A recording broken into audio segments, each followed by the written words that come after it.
চুয়াডাঙ্গা জেলা সদর হাসপাতালের পরিচ্ছন্নতা সামগ্রী ও কম্পিউটার কেনা বাবদ ২৪ লাখ টাকার হদিস নেই। গত জুন মাসে বরাদ্দের পুরো টাকা তুলে নিয়েছে হাসপাতাল কর্তৃপক্ষ, অথচ স্টোররুমে পৌঁছায়নি উপকরণ। সরকারি টাকা কোন খাতে ব্যয় হয়েছে তার কোনো উত্তর নেই কারো কাছে।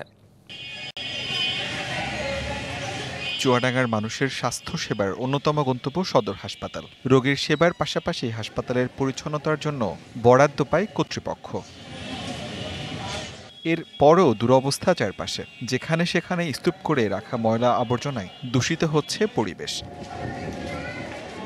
গেল জুন মাসে পরিষ্কার পরিচ্ছন্নতার সামগ্রী বাবদ ২০ লাখ এবং কম্পিউটার কেনার জন্য আরও ৪ লাখ টাকা বরাদ্দ দেওয়া হয়। পুরো টাকা তুলে নেওয়া হলেও উপকরণ পৌঁছায়নি হাসপাতালে। মাল অনেক সময় ঢুকলি তো আমি বুঝতে পারিনি, ওষুধ ঢোকে ঢোকে আমি তা জানি না, ওটা স্টোর কিপার বোর্ডের মাধ্যমে বুঝতে নেই। আমার জানা নেই।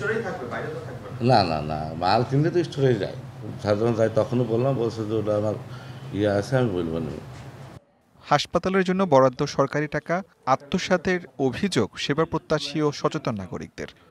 সারা বাংলাদেশের মতো চুয়াডাঙ্গা স্বাস্থ্য খাতে একের পর এক যে দুর্নীতি অনিয়মের চিত্র আমাদের সামনে আসছে, তা অত্যন্ত উদ্বেগজনক এবং ভয়াবহ।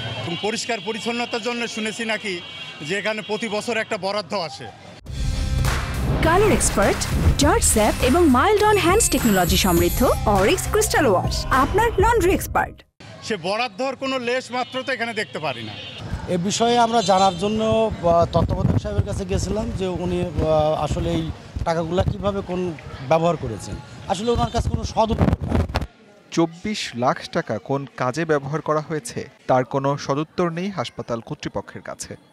আমাদের প্রতি বছর আমাদের যে আয় ব্যয়ের হিসাবগুলো সেটা অডিট হয়। বিগত বছরে অডিটগুলো সম্পন্ন হয়েছে।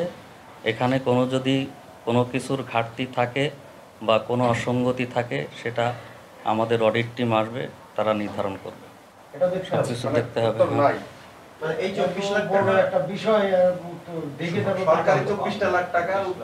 হয়ে গেছে, আপনারা এগুলো বন্ধ করতে পারেন। সম্প্রতি সদর হাসপাতালের ৬টি টেন্ডারে ঠিকাদারি প্রতিষ্ঠান নির্বাচনের স্বচ্ছতা নিয়ে উঠেছে প্রশ্ন। DVC news desk.